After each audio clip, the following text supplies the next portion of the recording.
გამარჯობა. დღეს ჩემი სტუმარი არის გიორგი ვარდოსანიძე, number 1 პოდკასტერი, მოდი ვთქვათ პოდკასტერი, იმიტომ რომ ამ ნიშაში ყველაზე მეტი გამომწერი ყავს მას. მადლობა. და როცა გადავწყვიტე პოდკასტის გაკეთება, დავიწყე მოძიება ქართულ სივრცეში, ვინ შეიძლება და ყოფილიყო, ან მაგალითად ვისგან შეიძლება და რაღაცა მესწავლა. და შემდეგ გადავწყვიტე რომ მომეწვია და ერთად გვესწავლა რაღაცები გიორგისგან, როგორ შეიძლება რა ხმა მაგალი დაწყება, გამაწიცხა. როგორ შეიძლება დაიწყო ესე ნოლიდან და უკვე ახვიდე 100,000-ზე მეტ follow 103,000 k. ხო, 103 k ვინაცვალე. 103-ის გენაცვალე. რამდენი ხანი შეახვედი? ნუ გამახსენებ, ტანჯვა იყო ეს ყველაფერი. აქტიურად კიდევ ერთხელ მოგესალმებით ჩემო ოქრობილ, მადლობა რომ მიწვია. მადლობა იმ ტყუილებისთვის რაც თქვი. მოკლედ, პოდკასტი რეალურად დავიწყე კორონას დროს, რა 2020 იყო. არქის ისტორიაც მოდი ესე ვთქვათ რა რაღაცა სერიოზულად დაიწყო 20-დან, მაგრამ გარე ვინჩესტერივით ვიყენებდი 2017-დან, ანუ პირველი ჩემი მოტოტურნეები დავდე, რაღაცა ვლოგებით ვერთობოდი, მაგრამ 5 წელი მოდი ესე ვთქვათ, 5 წელი. 103,000. მეტა ნახევარი მილიონი ყოფილიყო, მაგრამ არა უშევ. ნუ საქართველოსთვის კმაყოფილი ხარ? ძალიან, კი. აი, იმიტომ რომ რთული ნიშა არის, რა ძალიან რთული ნიშა არის და აი ესეთი კონტენტით ყავდეს ამდენი გამომწერი ბევრს ნიშნავს. შესაბამისად მირჩევნია რაღაცა 300,000 ჭყალებში სხვანაირ გამომწერს ესეთი და 50, მაგრამ ესეთი ყავდეს რა. ყოფილა მომენტი რომ გულის წყვეტა გქონია რომ აი ეხლა მე რო ეს პოდკასტი მქონდეს, არ ვიცი ნიუ-იორკში ან ლოს-ანჯელესში როგორი სხვანაირი იქნებოდა ჩემი ცხოვრება. აია, ფული რომ მქონდეს მაგდენი მარტო მაგაზე. ვაფშე არ მაქვს მაგის პრობლემა. აი ნიუ-იორკში რამდენსაც გადამიხდი და მონეტიზაცია ამერიკული. აი იმდენი რომ ეწერებოდეს ეხა აქ, მასში ხმას არ ამოვიღებ. ვაფშე არ მინდა რომ ვიღაც მაიკლ ჯექსონი ჯვარი მეწეროს, მაგრამ მე ჯდეს სტუმრად და მე ლაპარაკებოდეს, მაგრამ აი მონეტიზაცია იმდენად მნიშვნელოვანი ასპექტია ამერიკაში, რა ჩვენ ქართულ იუთუბერებს ისე გვაქვს რა, ანუ რაღაცას თავის წერს. ეგრე რო იყოს აქ, მაშინ ძალიან კარგი ფინანსური მდგომარეობა გვექნებოდა ბევრს. იცი რა მინდა კითხო, YouTube-ი საქართველოში სხვანაირად უხდის, ვიდრე ამერიკაში ვთქვა და ევროპაში. ია 4 ტიერია, რა მსოფლიო იყოფა 4 ტიერად. ჩვენ ვართ ბოლო ტიერში, ანუ რაღაცა ოფერში ბოლო როგორ. საგვარო. მოკლედ ესეთი ამბავია, რომ იმის გამო რომ ცოტანი ვართ ქვეყანაში, ნაკლები რეკლამა იდება ბჭყალებში, რაღაცა ფორმულები არითიც თვლიან. ჩვენთან 16-ჯერ უფრო ნაკლებია ვიდრე ამერიკაში, მაგალითად ავსტრალია, ამერიკა, ინგლისი ან პირველ ტიერში ვინც არის. სიტყვაზე შენ თუ 1000 ნახვაში რაღაცა მე მაქვს აქ $1, იგი ექნებოდა $16. ამიტომაც იქაური იუთუბერებს იდეაში თამამად შეუძლიათ იცხოვრონ მონეტიზაციაზე, ისე რომ გარე რეკლამაზე არ იფიქრონ. ჩვენთვის ეგ ისეთი ფუფუნებაა, რომ შეუძლებელია რა. ოკეი, პოდკასტი და კომერცია საქართველოში. ვინ გიხდით პოდკასტერებს, რატო გიხდით? საერთოდ რა კონკრეტულად ტიპი არ ვიცი ვინ მიხდის, გაახარებს ღმერთი, მაგრამ ძირითადად ბაზარი უჭირავთ ბეთებს. ძირითადი ყველაზე სტაბილური გადამხდელები არიან ბეთები. ჩემი გენერალური სპონსორი აჭარაბეთია, ვინ ყავს, ან ვისთან აქ დაალაგებული. ეს არის ყველაზე მსხვილი მოთამაშე ალბათ ქართულ ბაზარზე. მათ კონკურენციას ალბათ შეძლებდნენ რომ გაეწიათ ბანკები და სამშენებლოები, მაგრამ როგორც ვიცი, საერთოდ არ შემოდიან რა. აი აქ გორგილაძეს ყავს, მგონი საქართველოს მგონია რომ რაღაცა ბიძაშვილები არიან და მაგიტო ვიღაცას ყავს, აი ეგრე რა. დიდი მოთამაშეები ესე ამ მასშტაბის მარტო არიან ბეთები. თუმცა მილიონი კომპანიაა და ჩვენ ახლა იმასთან შედარებით მე როცა ვიწყებდი YouTube-ს შედარება რა, იმდენად უკეთესი სიტუაციაა და ყოველ წელს ეს სიტუაცია უკეთესი და უკეთესი ხდება. დაწყებული რა ვიცი, რაც კი შეიძლება თავში მოგივიდეს, ყველაფრის ინტეგრაცია შეიძლება, ოღონდ კონტენტი თუ გაქვს შესაბამისი რა.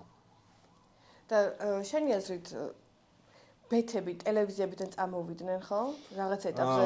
წამოვიდნენ, მაგალითად თქვია, გამოუშვეს, იმიტომ რომ სატელევიზიო რეკლამა აიგრძალა, ქალაქში რეკლამა აიგრძალა, ან ბანერებზე და რაღაცეებზე. და ერთადერთი ადგილი დარჩა სოციალური სივრცე. და ყველაზე მძლავრი წარმომადგენლები მაგამ ბავში კომუნიტის და რაღაცების თემაში YouTube იყო და ალბათ რაღაც პონჩი ოქროს ხანა დაიწყო მაგით რა YouTube-ისთვის, იმიტომ რომ სტაბილურობა შემოვიდა. ეს არ არის ერთი თვით სპონსორი, ორი თვით სპონსორი, ვიღაცისთვის ალბათ ეგრეც არის, მაგრამ უმეტეს შემთხვევაში ეს არის რაღაცა 1 წლიანი, 2 წლიანი, 5 წლიანი კონტრაქტები, ამიტომაც შენ წყნარად ხარ ხარისხიანი თანამშრომლობა, ხარისხზე ფიქრობ და ასე შემდეგ. შენ თვითონ გქონია აზარტულ თამაშებთან წვდომა, ანუ შეხება? წვდომა რა შეხება ბოდიში?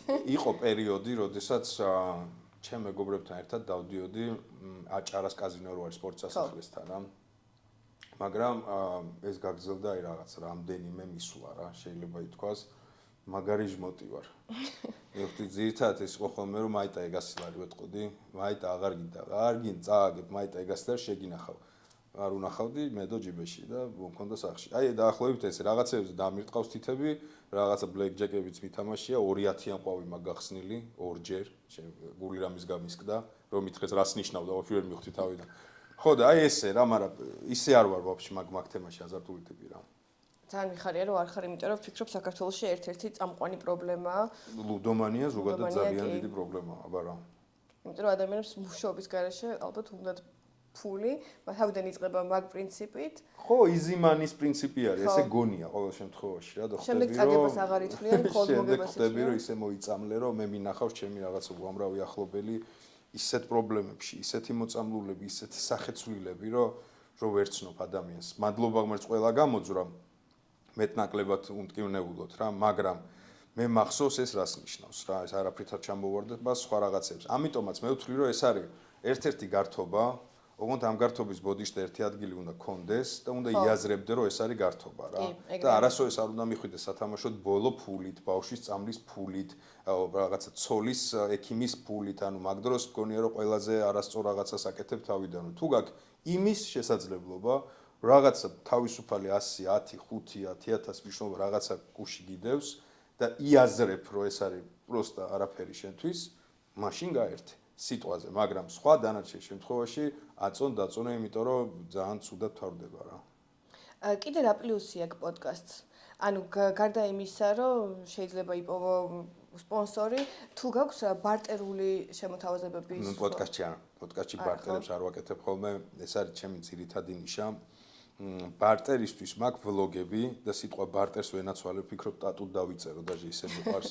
ბარტერით ცხოვრობ, მე მგონი ბოლო ერთი რამე წელია, ყველაზე დერსკი სიტყვა არის და ყველაზე დერსკი ფორმა არის თანამშრომლობის. მაგრამ პოდკასტი ყველა ნიშა, იმიტომ რომ ცოტა ნიშა არის რა, რაღაც სასპონსორო, სასმელი რაღაცა. მაგ ძირითადად სულ სასპონსორო. მაგრამ არხზე ძალიან ხშირია, თვეში მინიმუმ 5-6 კომპანია, ვისთანაც ბარტერი თანამშრომლობ. რა და ვთვლი რომ მართლა ძალიან მაგარი გამოგონება, ის საოცარი. შენი აზრით, სამი თვისება, რომელიც უნდა კონდეს პოდკასტერს, რომ ბოლომდე მიყვეს და სადღაც არ დანებდეს, როცა ექნება თქვა ნაკლები ნახვა, ან ჩავარდნა, ან ცუდი პოდკასტი. რა თვისებები უნდა გამოიჩინოს, ან ხასიათის შტრიხები, რომელიც ამ ყველაფერს გადაატანინებს? შენ თვისებებია, მე ცოტა სხვა მე მიზნები უფრო მგონია და სიტუაცია გარემოება რა. შეიძლება საოცარი სკილები კონდეს რა, უნარები წაყვანი, სიტყვაზე ვიძახი, კომუნიკაციის ასე შემდეგ, მაგრამ გარკვეული მიზნების გამო გაუტრუხდეს, გაჩერდეს და ამის ბევრი მაგალითი ყოფილა. ძალიან ნიჭიერ ტიპებს დაუწყეთ, ძალიან კარგი პოდკასტები და გაჩერებულან რა. ამ ჩემი შემთხვევა რო ავიღოთ, მე ხა ვერ დავიწყებ აქედან რაღაცა მორალისტობას და ჭკუის სწავლებას, იმიტომ რომ ეს იყო ექსპერიმენტი, რომელიც მე ჩავატარე, რატომღაც მეგონა რომ გაისროდა და გაისროლა, მაგრამ ჩემი ამომავალი წერტილი თავიდანვე იყო ისეთი რაღაცეები, რაც არ იყო გარე ფაქტორებზე თავიდან დამოკიდებული. ეს იყო შემეცნება, ან ბევრი საინტერესო ტიპის ლეგიტიმური უფლება რომ მომესმინა და ამჯდარიყავი და ამეგობრებულიყავი და ასე შემდეგ. მერე იყო რაღაცა ახალი მიმდინარეობის შექმნა საქართველოში, რომელიც ფეხს იკიდებდა და მადლობა ღმერთს შევძელი და მესამე დაემატა უკვე პროცესში ფული, რომელიც უნდა დაწეროს ახლა ამ პროექტმა. შესაბამისად, რაც ბავშვი გაჩნდა, კიდე ერთხელ წეგანაც საუბრობდით, მე აღარ მაქვს რაღაცეების ფუფუნება რა. სულ რო ხოდი არ მქონდეს დღეს, გულწრფელად გეტყვი, პოდკასტ შემთხვევაში ეგრე არ ყოფილა, იმდენად იდეალურად მაქვს ხა რაღაცები აწყობილი რა. იგივე რეჟიმი, გადაღება, ასე შემდეგ პროცესი კაიფი, მაგრამ სულ რო ეგრე არ იყოს, სულ რო დაძალებული იყოს, ალბათ სანამ ჩემი შვილის პამპერსია საჭირო, მე ხა მაგის ფუფუნი არ მაქვს, რომ ხოდი არა მაქვს, იმან არ გაიქნია, ამან არ გაიქნია. ადგა იმუშავა, გააკეთა, სახში საჭმელი მიიტანა რა. ის რა გვაქვს მიზანი. ან მე რას გულისხმობ, იცი, რაღაცა არ გავარდა. მაგ დროს ხო შეიძლება თქვა, რომ იცი რა ეს ხდება, ყველა სფეროში ხდება, რომ ხანდახან რაღაცები არ გამოგვდის, მაგრამ ეს არ უნდა იყოს შესაჩერებელი ფაქტორი. აი დაახლოებით ეგეთ თვისებებს მე რო დამეწყო, ხვდები, რასაც ამბობ, მე რო დამეწყო 0-დან, ანუ ჩემი პირველი ვიდეო რო ყოფილიყო არხზე პოდკასტი, მაშინ ალბათ შეიძლება და სხვანაირად მეფიქრა. ჩემი არხი რადგან არსებობდა და ბევრი ვიდეო უკვე იყო, ეს იყო მორიგი და ამას ხშირად ვაკეთებთ ხოლმე იუთუბერები, ერთი 7 მილიონი კონტენტი მაგ გატესტილი, რომელმაც სიტყვაზე ერთი სეზონი გაისროლა, 10 წუთი გაისროლა, არ გაისროლა, მე დამეზარა, გავჩერდი რაღაც. ანუ შენ ამას ტესტავ, როგორ წაიღებს, როგორ მიიღებს შენი მაყურებელი, მე როგორი ფიდბექი ექნება, ანუ დაახლოებით ვიცოდი რომ გაიქნევ და შესაბამისად ეს არ იყო 0-დან ტესტი. 0-დან ტესტი რომ მექნა, ალბათ დავსახავდი ესეთ გეგმას, რომ ავიღებდი პროგრამა მინიმუმს, აი სიტყვაზე ავიღებდი რაღაცა 6 თვეს. ხო. ეს 6 თვე მნიშვნელობა არა, პირველივე ვიდეო მილიონზე გავარდა თუ მარტო დედა ჩემანახა, ანუ მნიშვნელობა არა, მაინც უნდა დავდო. უნდა დავდო ერთი და იგივე სიხშირით, ერთი და იგივე ენერგიით, ერთი და იგივე იმით და ხარჯი, ანუ მე ეს ხარჯი, რომელსაც ამ 6 თვეში გავწევ, აი ხო ხედავ, შენც რაღაცა გუნდი ყავს, ეს ყველაფერი ხო ხვდები, რომ ხარჯია. შესაბამისად, მე ალბათ გავთვლიდი, რომ ჩიტი ბდღნათ მიიღებს. მე 6 თვის მერე თუ არ მექნება იმის შესაძლებლობა, რომ ეს ხარჯი გადავაბარო უკვე პროდუქტს, მაშინ გავჩერდებოდი. იმიტომ რომ კიდევ ერთხელ ვიძახ, ფუფუნება არ მქონდა მაგდენი. მაგრამ მე მაინც უფრო დაწყებულ, ანუ არხი არსებობდა რა. დისციპლინური მუშაობა, ასე ყველა პონჩი, მაგ ამბავში გარდაუვალია. როგორც კი სადღაც ჩათენთავ და გაჩერდები, ალგორითმი არ გაპატიებს. შეიძლება მაყურებელმა გაპატიოს, ვიღაცამ გაპატიოს, იმან გაპატიოს, სპონსორმაც კი გაპატიოს, მაგრამ ალგორითმი არ გაპატიოს. მოდი ვთქვათ, მოკლედ არ ვჩერდებით, არ გვეშინია მარცხის. შენ გინდა სამოტივაციო სპიჩი დამწყები პოდკასტერებისთვის. დამწყებ პოდკასტერებს, შენ უკვე მე-3 პოდკასტია, ხო ეს? კი. სწორელსებზე ხარ, ესე უნდა გააგრძელო. რავი, მართლა გეუბნები, შენ უნდა აკეთო რა. ეხლა რაზეც კადრს მიღმა ვლაპარაკობდით, შენ უბრალოდ უნდა აკეთო და დანარჩენი ფორმა, ყველაფერი, რაღაცა საკუთარი თავის რწმენა, გამოკლიბვა რაღაცეების, რაც აუცილებელი პროცესი, ამას იგრძნო ყოველ შემდეგ პოდკასტზე რაღაცა პროგრესი. მაგრამ ვინც ეხა იწყებს, სამოტივაციო ვერაფერს ვერ გეტყვით, კარგად დაფიქრდით საერთოდ რას იწყებთ და თუ იწყებთ, პირველი რაც უნდა გქონდეთ, თუ ამ პროცესით ვერ იკაიფებთ, ეს არ არის სხვა ჟანრი. თუ ამ პროცესით, აი ამ კომუნიკაციით თქვენ სიამოვნებას არ მიიღებთ, თავი გაანებეთ. თუ მიიღებთ, მაშინ უბრალოდ გააგრძელეთ იქამდე, სანამ არ გაისვრის. მე რომ მკითხოთ, აი როგორც მე ვთქვი 6 თვე, მეც თქვენ ადგილას ახავთ მერტვა ბევრი მოგწეთ, ავიღებდი რაღაც პერიოდს, ვიტყოდი პროგრამა მინიმუმს, აი 100 ნახვა გამახარებს სიტყვაზე. 100 ნახვაზე 101 ვაფშე მაგარია. აი ესე დავსახავდი, რომ ძალიან იმედიც არ გამიცრუდეს რაღაცეებს და ძალიან დიდი ისეთი ბოლოდინებიც არ მქონდეს რა. საქართველოში რო დაიწყე პოდკასტი. თუ გქონდა რაღაცა ვიღაც მეგობრებს თუ ბიჭო რას იწყებ არა მითხოთ ეგეთი ისინი რო არის ხოლმე და მაშინ ძალიან რას იტყვის გულწრფელად მაპატიეთ მეგობრებო, მაგრამ ყველას აზრი აი მსგავსი რაღაც უარყოფდი. არა, ეხა ეგრე სადაა, კაცო ვიღაცის მოსაწონად ვიცხოვროთ და ვაკეთოთ საქმები თუ მეტის რომელსაც უნდა მაჭამოს, ეგრე არ გამო. ყველას მოსაწონი ვერ ვიქნებით. შესაბამისად როცა იცი რომ შენ რასაც აპირებ რაღაცა მორალს და ადამიანურ ეთიკასაც არ ეწინააღმდეგება, არავის ცხოვრებაზე არ გადის, არავის არ უფუჭებ არაფერს და არა უბედურებ. ხო. და შეეხა ვაფშე არ მაინტერესებს, ვინც არ უნდა იყოს, რას იტყვის, სულ დედა ჩემი იყოს, მამა ჩემი, ჩემი მეუღლე, ეს ჩემი გადაწყვეტილებაა, ჩემი ცხოვრებაა, თუ შეცდომაა, ჩემი შეცდომაა, მე უნდა ვაგო თუ არა და წარმატება თუ ყველა ყვავილი ჩემია რა. რამდენად გაგზარდა როგორც პიროვნება ამ 5 წელმა?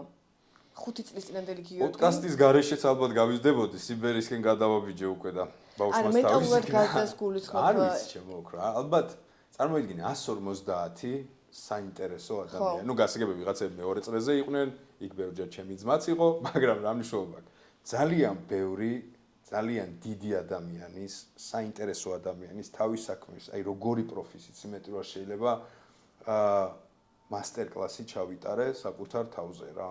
ბევრი ინფორმაცია მივიღე და დიდი იმედი მაქვს რომ რაღაცეები დაილექა. რო გითხრე ხა, უფრო მაგარი კაცი ვარ მეთქი ვიდრე 5 წლის, აი როგორ გითხრა, მაგრამ უფრო მეტი ვიცი მინიმუმ იმ თემებში, რაშიც გათვითცნობიერებული ადრე არ ვიყავი რა. მე გიყურებ უკვე ძალიან დიდი ხანია და შენ არ ვიცი როგორ ხვდები, მაგრამ მე ვხედავ რომ უზომოდ გაიზარდე. მადლობა, იმედია. ემპათია, რაღაცეები თუნდაც ბოლოს გვანცესთან პოდკასტში თქვი, რომ იოგის მიმართ უფრო მეტად დაფიქრდი მედიტაციის. ხო არა, მე ეგენი მაქვს, ეხა ბევრი რაღაც ახალს რო ვიგებ საინტერესო თანაინტერესები, რო გაგდა საინტერესო რაღაცას რო გეუნება რესპონდენტი არ მოგდეთ, სტუმარი. რა თქმა უნდა, მიმღებლობა მაქვს. ხვდები, ანუ მე მზად ვარ რაღაც ახალი გამოცდილებებისთვის, ეგეთი საინტერესო გამოცდილებებისთვის. და როდესაც ამას საინტერესო ადამიანი გელაპარაკება. არ ვიცი, ადრე ეგრე არ იყო, შეიძლება არ იყო, შეიძლება არ ჩანდა და იყო. არ ვიცი, გარედან თუ არის და შენ უფრო კარგად აფასებ ვიდრე მე ჩემი პრიზმიდან რა. ოკეი. ეხლა რო იწყებდა YouTube-ს. ხო. იგივენაირად დაიწყებდი, გააკეთებდი თუ რაღაც სხვა მიმართულებას მისცემდი თუ ისევ ის გიორგი ვარდასანიძე იქნებოდი არასერიოზული პოდკასტით. ეხლა რო ვიწყებდი YouTube-ს. ალბათ მაინც პოდკასტს გავაკეთებდი. ალბათ, იმიტომ რომ ყველაზე მეტად სიამოვნებს იმ კონტენტები და რაც ვაკეთებ ეს. თუმცა როგორც აი ხა არის მილიონი გეგმა მაქვს თავში, მილიონი რაღაცა პროცესია დაწყებული. ექსპერიმენტები საჭიროა, მე თვითონ მევასება უბრალოდ რა ეს რახან პოდკასტმა გაისროლა, გაიქნია და დამკვიდრდა და ამ ხელასახელი აქ ეს არ ნიშნავს იმას, რომ ეხა მარტო ამას უნდა უყუროთ რა. ამას წყალი უსხი, გაიზრდება, სხვა ენერგიებით ჩავრგოთ აქ რა. იცი რა მაინტერესებს, შენ აღნიშნე რომ ჯო როგანის დიდი ფანი ხარ ხო? მაგარი კი. თუ აკვირდებოდი და თუ გაწამოიღე რაღაცეები მისგან, მე მაგალითს გეტყვი, თუ იცი ეს პოდკასტი Diary of CEO, ეს შეიძლება ვიზუალურად ესე რომ ანახო მივხვდე, მაგრამ ეხა ესე ვერ მივხვდი უცებ. ჩემი ფავორიტი პოდკასტია და ვუყურებდი როგორ მიყავდა სტივენს და შემომჩნია რომ ყველა პოდკასტში აცვია ერთი და იგივე მაისური.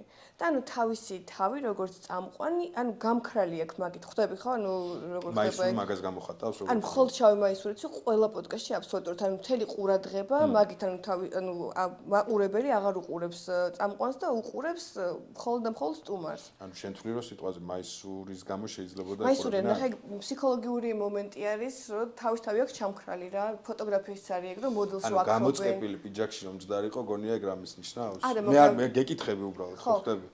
არ მგონია, მაგრამ ნუ ეგრე არის ყველა პოდკასტში და რაღაცა ისე იზია ჯორითიზის ეხა სულ რაღაც მაისურიაცია ხოლმე, ხო რა, რაღაცა ჩვეულებრივი მაისურიაც. არ ვიცი ეხა. აი ზოგი წამყვანი მაგალითად სპეციალურად იცმევს ისე, რომ ყურადღება მიიქციოს და მაგით წაიყოს პოდკასტი, გადაცემა პოდკასტი.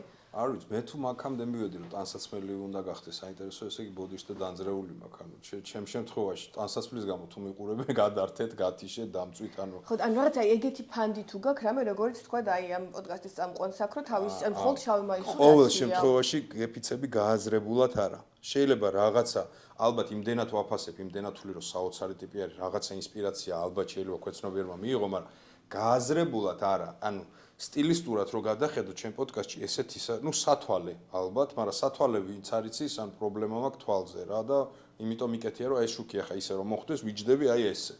და ესე ჯდომას მირჩევნია სათვალით იყოს. სცენაზეც თეატრშიც იგივე პრობლემა ან ყველგან.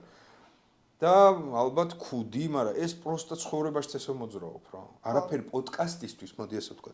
არაფერი არ გამიკეთებია. ანუ ისეთი ერთი რაღაც არის, რომ ყველა პოდკასტში ვთქვა მე უნდა მეჭერსაც კალამი. არა, ვაფშე არა. ვაფშე. ან მთელი მოგან პოდკასტს ეგაა, რომ დღეს თუ მე ფოხანით მოვალ, ხო ხდები, ნუ მინიმუმ რაღაცა თვით ცენზურა არსებობს რა და რაღაცა ეთიკა რო ახლა მაყურებელს შეურაცხყოფა არ მიაყენო შენი ვიზუალით რაღაცა. მართლა ფოხანით არ იჯდე, მაგრამ სხვადასხვა შემთხვევაში მაქსიმალურად კომფორტულად უნდა ვგრძნობდე მე ჩემ პოდკასტში თავს, რომ კომფორტულად ვაგრძნობინო ჩემს სტუმარს და შეიქმნას ის აურა, რის გამოც ეს პოდკასტი არის ის, რაც არის.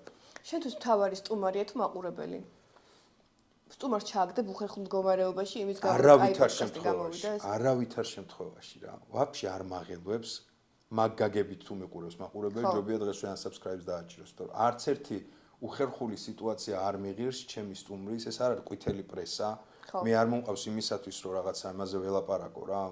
ვისაც გაუყარა, რამდენჯერ გაუყარა და ასე შემდეგ. ხვდები, ანუ სხვა გადაცემა, ნოლი ინტერესი მაქვს ეგეთი რაღაცების. თუ სადმე თქმა უნდა ისეაც დაიცალოს, სხვაგან აჩვენოს რაღაც. მე მინდა საინტერესოდ გავატარო დრო.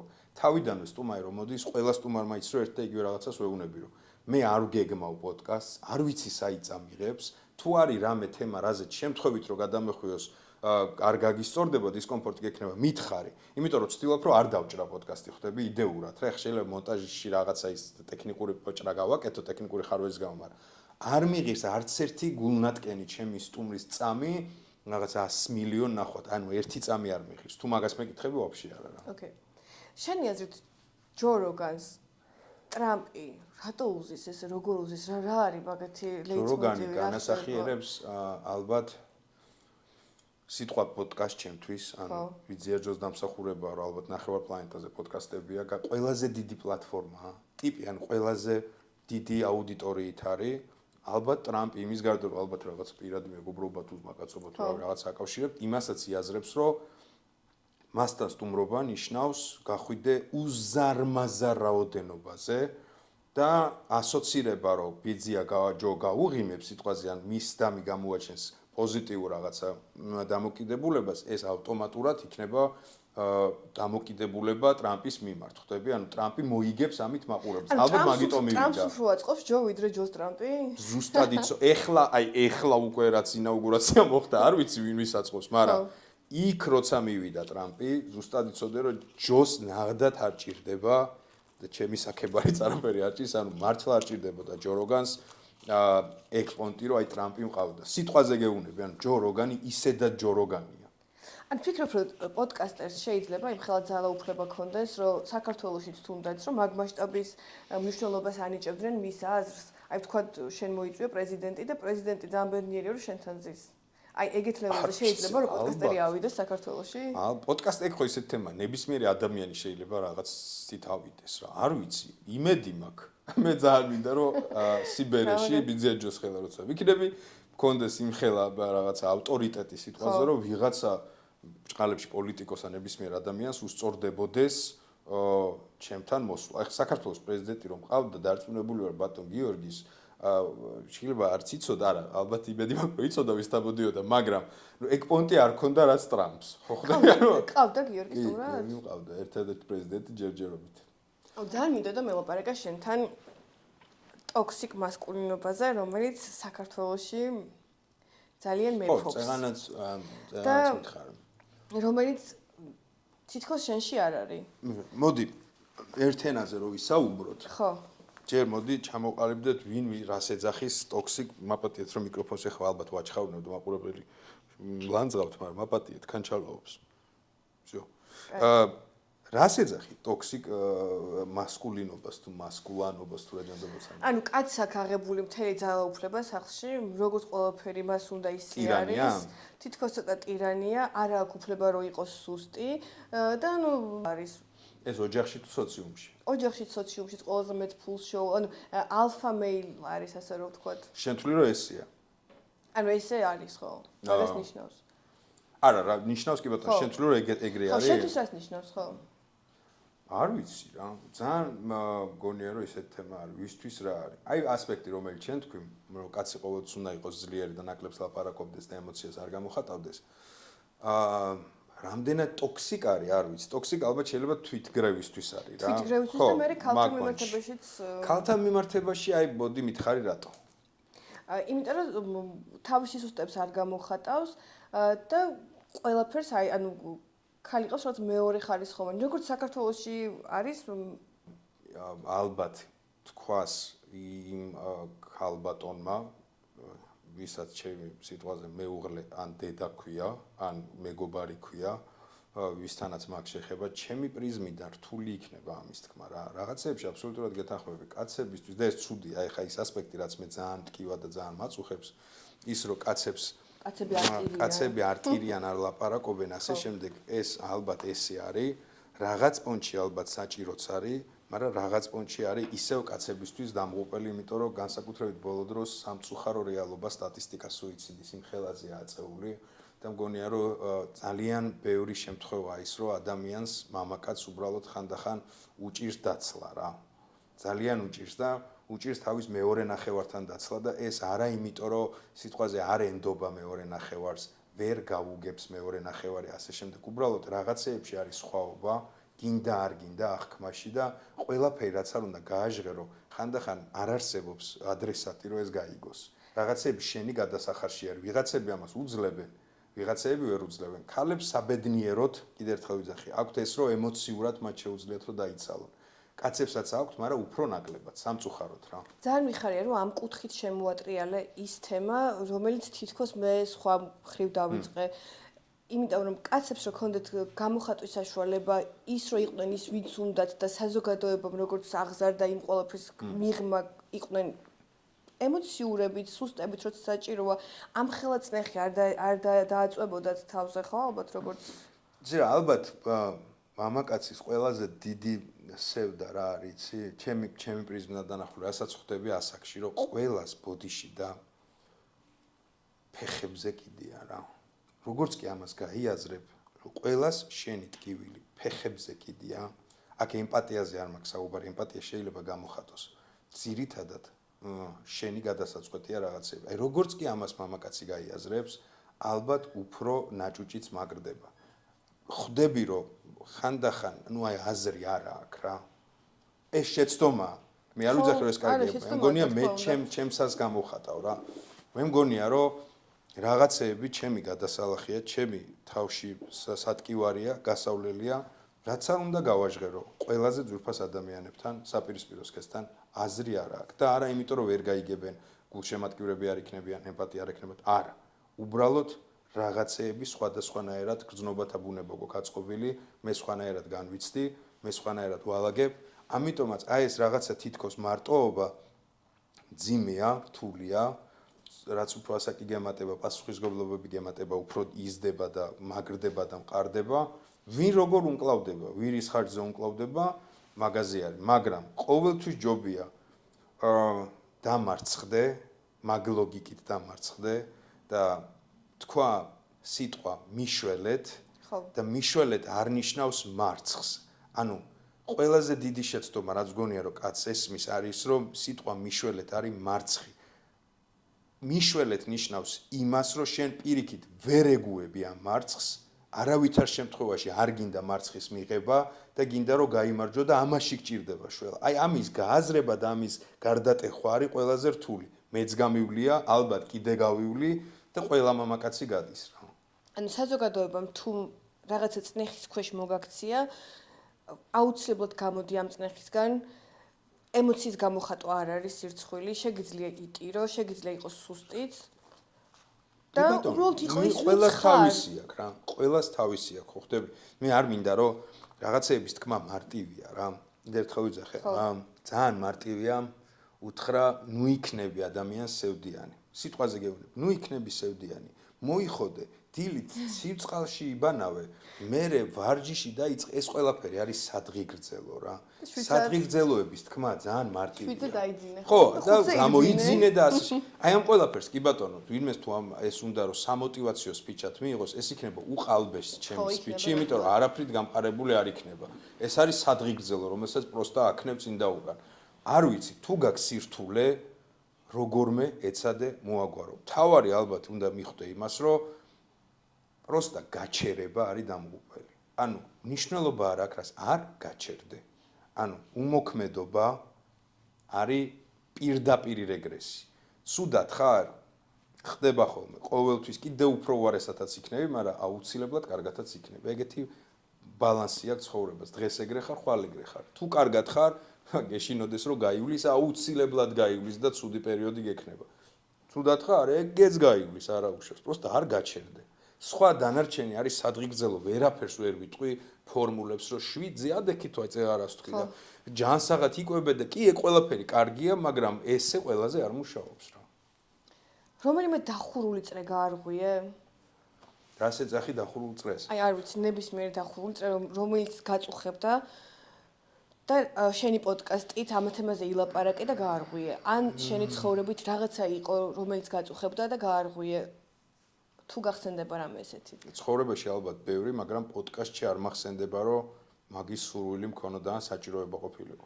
ცხოვრებაში რა თქმა უნდა ყოფილა რაღაცები, რაც გამირღვევია, აი ეგეთი, მაგრამ პოდკასტში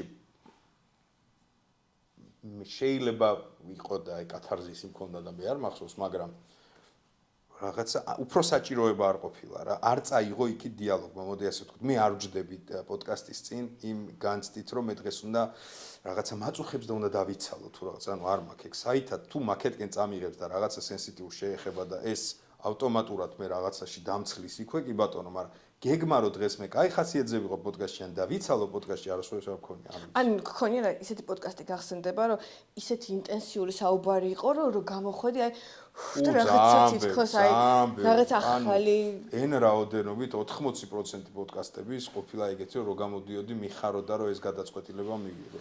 მივიღე მიხაროდა რომ პოდკასტი დავიწყე ოდესღაც, მიხაროდა რომ ეს ადამიანი გადავწყვიტე რომ სტუმარი ყოფილიყო, მიხაროდა ის რაც მოხდა, იმიტომ რომ ამის მომსწრე მაყურებელი იყო და მაყურებელმა მიიღო იმდენი საინტერესო ინფორმაცია, ისეთი ესთეტიური სიამოვნება, ისეთი საჭირო რაღაცეები, რომ მარტო ამიტომ ღირდა ჩიტი ვდგნათ. აი მეტი ეგეთი მქონია ბევრი და იმედი მაქვს რომ ეგ რო არ იყოს ხო გავგიჟდები. ეგეთი კიდე კაი ყოფილა ბევრი რა. გინდა ვილაპარაკოთ შენ ახალ წამოწყებაზე? ახლა რა მაქვს ახალი წამ რომელი ერთი თორე? სერიალს ვიხდი? დავай ვილაპარაკოთ. მოგვიყევი ცოტათი. შევახუროთ საზოგადოება. ოკეი, ეხაც აქედან როგორც იცი იმაზე გავიქცე ლოკაციის თემაზე. კი, მაგიტომ ბოლო კითხვაც დაწყებული არის პრე-პროდაქშენი, ვიწყებს სერიალს, ანუ დიდი ხანი მქონდა რაღაცა სტაგნაცია რა, რომ პოდკასტი გავიგე კარგი ამ სიამოვნებს, მაგრამ რაღაცა კონტენტებმა გული ვეღარ გამიხარა და ვეძებდი მიზეზს რა იყო, რატო რა, ანუ რატო ვაკეთებდი იმიტომ, მოკლედ. მივაგენ იმას, რომ უნდა დავიწყო ისეთი რამ, რაც იმის გარდა რომ ჭყალებს ფინანსურად შემოსავლიანი იქნება აუცილებლად, იქნება ჩემთვის მისაღები როგორც რაღაცა მსახიობისთვის და მეთქი სერიალი, რატო აქამდე არ ვიფიქრე თქო და დავადგი საშველი არის პრე-პროდაქშენი, თებერვლის ბოლოს დაიწყება გადაღებები, არის შავი კომედია ვამპირებზე, ხერხიც ანუ ისეთი რაღაცა რაც აქამდე არ ყოფილა რა, ერთგვარი რისკი არის, მაგრამ მგონია რომ ზართულ რაღაცას შეეჭიდე. ხო, მაგამ ბავშვი, მაგრამ ამავე დროს ძალიან საინტერესოა, მყავს საოცარი კასტი, ჩემი თეატრის არტისტები, მეც ვთამაშობ ერთ-ერთ როლს. ერთ-ერთ როლს თუ მთავარ? 6 მთავარი როლია, მოდი ესე გეტყვი, ერთ-ერთი მე ვარ, ხო რა. სცენარს შენ წერ? ყველაფერი მე ვარ, ნუ აი ტექნიკური დანარჩენი, ნუ ისე მყავს რა, განაღები ჯგუფი მყავს, ოქროები, ვინც ამ ყველაფერს აკეთებ. სცენარი ერთ-ერთი როლი მე ვარ. დანარჩენი მიმინდია უკვე თავის საქმის პროფესიონალებისთვის. 6 სერიაა პირველ სეზონში, გეგმაში არის 3 სეზონი. სექტემბერში ყველაზე გვიან დაიდება სექტემბერში, ვეცდები დავდო ზაფხულში. არ ვიცი როგორ წაიღებს გადაღების პროცესი და მე პოსტ-პროდაქშენი რამდენი ხანი გაგრძელდება. აი ხა მთელი კონცენტრაცია, გარდა კიდევ ერთხელ ვეძახე პოდკასტისა რაღაცებისა, მაგ ამაზე, რომ აი იქ ლოკაცია, იქ იმას ფული, იქ იმას ეს, იქ კოსტუმი, იქ დეკორაცია, იქ კბილები ჩამოვიდა იმ დღეს, სისხლი ჩამოვიდა თუ რაღაცეები, 1000 რაღაცა. თამაში მოგენატრა ხო? არა, მენა ორ თამაშობ თუ რაღაცა. ეხლა რა ვთამაშობ ისა, რა ქვია. მანიფესტები გვაქვს და გაჩერებულია თეატრი, მაგრამ ზოგადად ეგ პონტი არ მაქვს. ეგ არა, არტისტული. თამაში მომენატრა და მოდი სერიალი გადავიღო ჩემს თავისთვის არა ხო? საბედნიეროდ ეგრე არ მქონია არასოდეს რომ რაღაც გადაღება არ მქონოდა. ყოველთვის რაღაცა პერიოდი არის და თან მე ის ტიპია რომელსაც ძალიან მიყრით სამსახურები არ უყურს, ხო ხდება. მიყვარს რაღაცა ერთ პროექტზე გადავიღეთ, ეხლა წავიდა 400 წელი დავისვენეთ. საიდან მოვიდა ეს იდეა? იდეა მოვიდა თვითონ ამ ჟანრის და ამ სერიალის პონტი იყო, არის ესეთი გენიალური ფილმი. თუ არ ვწდები ოსკაროსანი, ნუ მინიმუმ კანის ფესტივალი მაინც ექნება აღებული. ტაიგა ვაიტიტია რეჟისორი, ფილმს ქვია What We Are Doing in Shadows, რას ვაკეთებ სიბნელეში. არის ფილმიც და არის სერიალიც. მე ხა ფილმზე მაქვს საუბარი, ეს არის ვამპირების ისტორია, რომელმაც დაიქირავეს გადამღები ჯგუფი და ერთგვარი დოკუმენტურია რა. ანუ სამი ვამპირი გაცნობს თავის ცხოვრებას, ყოველდღიურობას. ეს არის ერთ-ერთი ყველაზე სასაცილო კომედია, უცნაურ ხერხში საოცარი არტისტებით, რაც კი მინახავს. იქიდან ავიღე ინსპირაცია ხერხის. დანარჩენი უკვე ხა ინტერპრეტაციას ვაფშე სხვა არის, რა ჩემთან ცოტა სხვა რაღაცა არის. წარმატებებს გისურვებ. მადლობა ჩემო, მადლობა. და ძალიან დიდი მადლობა კიდევ ერთხელ სტუმრობისთვის. მე გისურვებ შენ წარმატებებს 1000 პოდკასტი გადაგეღოს და კიდე 10000-ზე გეფიქროს. ნახვამდის. კარგად.